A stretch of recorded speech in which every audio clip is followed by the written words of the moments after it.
Hey,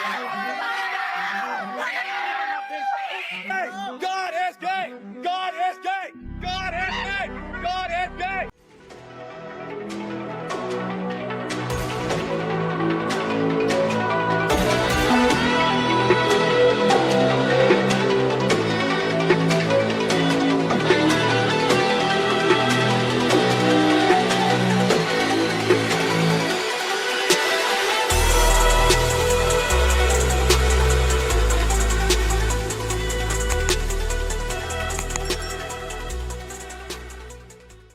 Woman?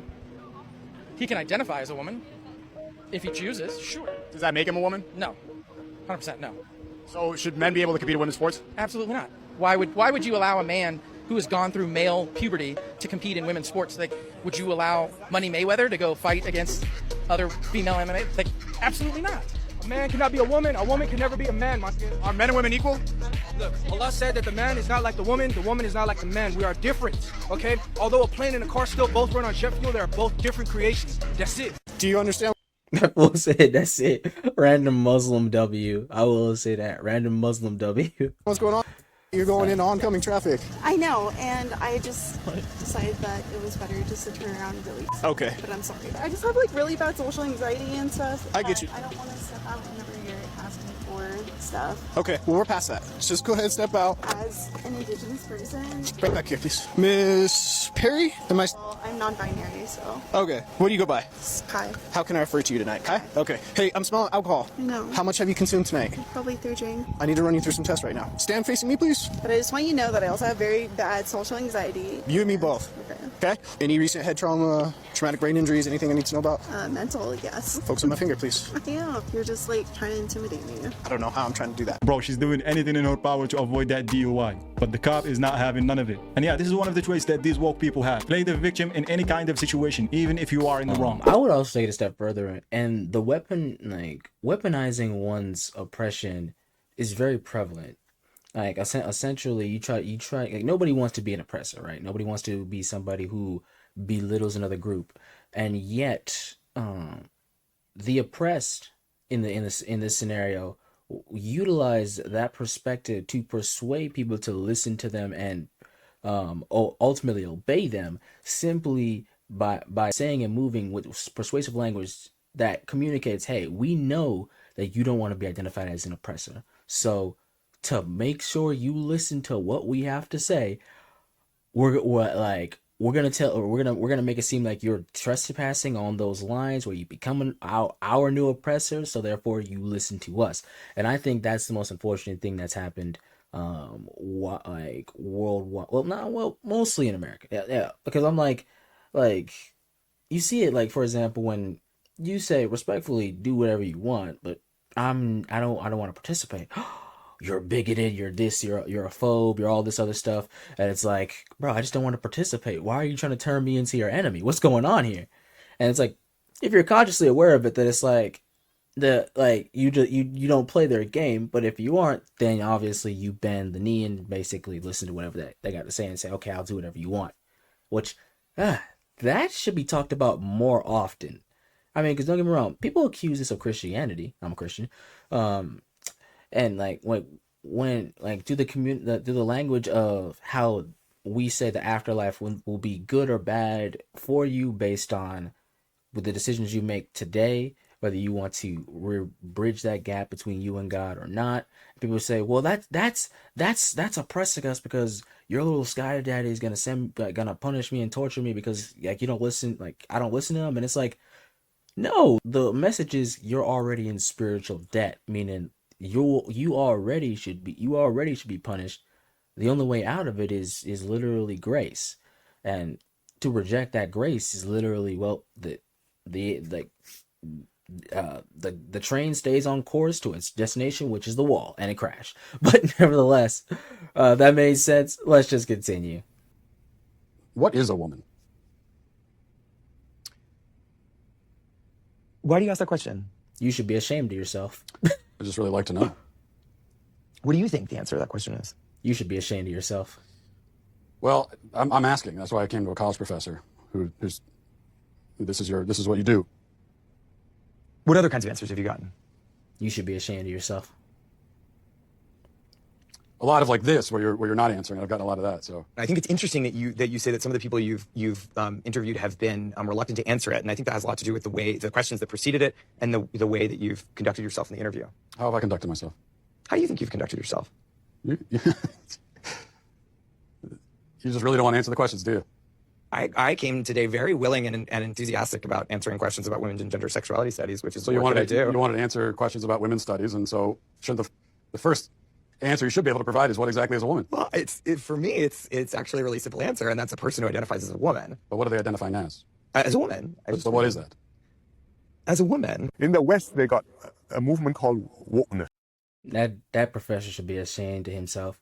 It reminds me of that crazy I forget what was it. It was a Congress clip, right? Where basically she's asking the same question and again the same response. Like anybody can identify as a woman, but like they can't tell you what exactly it is. Because it would essentially, and it's where somebody senses they're trapped. Like, oh, if I answer this question, I am cooked. So I'm like, bro, what are you doing? Like, just admit you're wrong, or or just admit it. But granted, it's obviously a known contradiction. So, Yes. Where you are super sensitive about other people's issues, and you become hypersensitive when other people somehow or other say things or mention things or refer to you without the respect which you or your super subgroup feel you are entitled to. It leads to very extreme attitudes and social norms, particularly in some academic institutions, universities. You talk about safe spaces, you talk about appropriate pronouns, you talk about, I'm about to say something which may be offensive to you. before he says it, man, this man is. Yeah, like this is literally when this is oh man, I love elders like the way they're able just to see the culture and literally stand like literally just somebody outside the game looking at the field, seeing the plays and just deducing what's going on. Oh man, I could listen to this man read a whole book and not be tired. If you don't want to hear it, perhaps you'd like to leave now. And life becomes very burdensome. And I don't think we want to go in that direction. It does not make us a more resilient, cohesive society with a strong sense of solidarity. We must be more robust. I mean, is he wrong though? I heard nothing but facts. Yeah, I can only agree. Demon-possessed woman screams at preacher.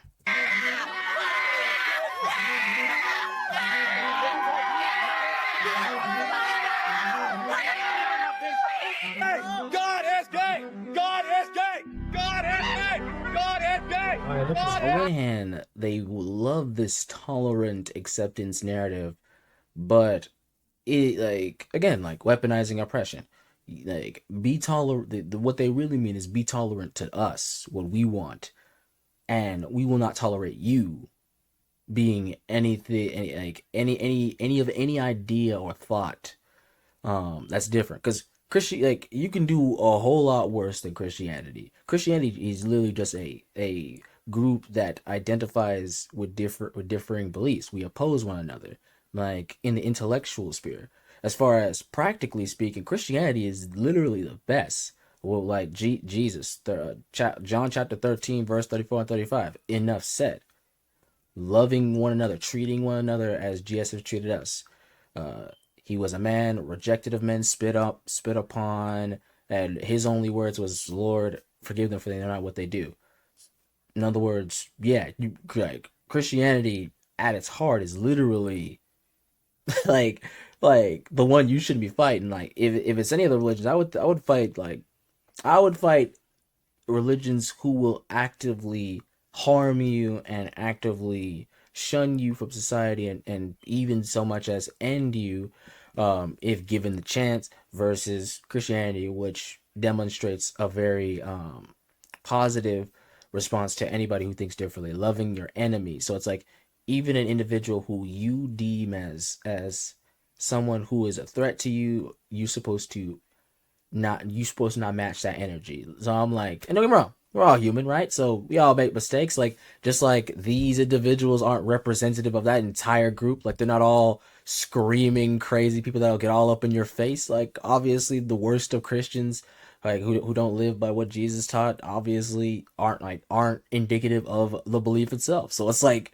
if we all understand that, can we please have a nice intellectual discourse? Because I think behavior like this slows down the actual conversation that needs to be had, which is, hey, like, let's actually cross-reference each other's doctrine, each other's belief, and actually have a very interesting middle ground table talk about how we view each other in society. Because I mean, hey, that's what we need right now. Like with the divisiveness of the election and conversations of, oh, Trump's gonna set us back to slavery. Oh, koala is not good for the country. He's gonna ruin the economy. Blah blah blah. This. It's like, hey, like I think we need. I think we need just. I think we need to live up to either of our ideals. Christians love caring for one another, but obviously disagreeing where you obviously know you ought to disagree. But living out those disagreements in peace. And of course, LGBTQ. Hey, I want to do what I want, but at the same time, let me live. Let me live. Let me do my own thing. And if we can meet in the middle and say, okay, we both exist, and we need to, right? We need to coexist because this country like housed both of us, right? There was Christian values in this country, and now there's LGBTQ values in this country. We both were born here, so therefore we're both Americans, right? And we identify as literally this country, and this country doesn't identify as either one of us exclusively. So it's like, hey, we gotta learn to live with one another. Like, like, come on now, we could do better than this.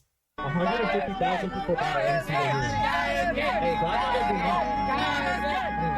Hey, God is not being mocked, okay? You're gonna repent and believe in God for it. God died for you.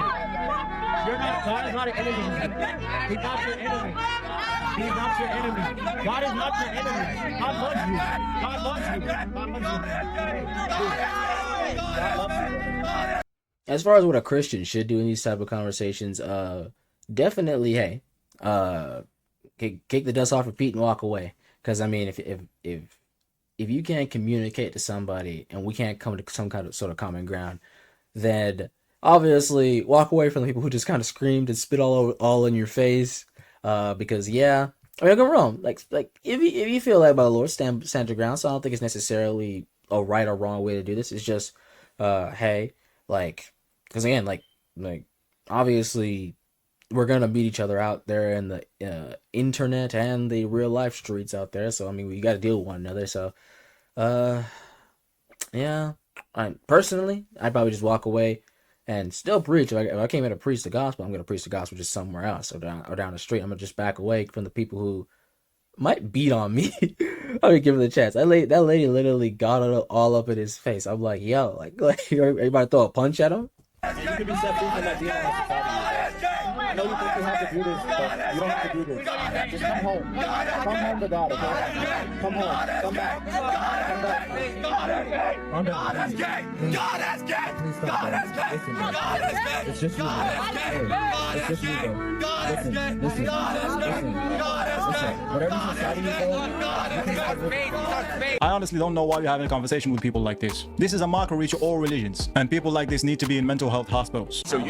Well, it's not a mockery. I would disagree with you, by the way. It's not a mockery. I mean, because the basis of religion is calling all people, like he said. I like how the guy said in the video. He said, "Come home. It's time for you to come home." That's all we do what we do. So I understand the necessity of confronting these type of individuals because they present themselves as insane, but we know they're inherently not. Like there are some people out there who are very much hurt. There are some people who are fighting an inner warfare that I could never understand. Right?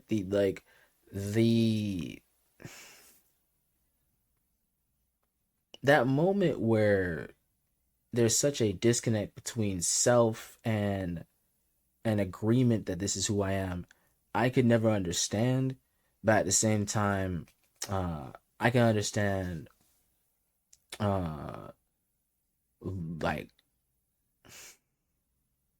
I don't know. Because on one hand, I can perceive it and comprehend it, but I don't have personal experience with it. That's what I'll say.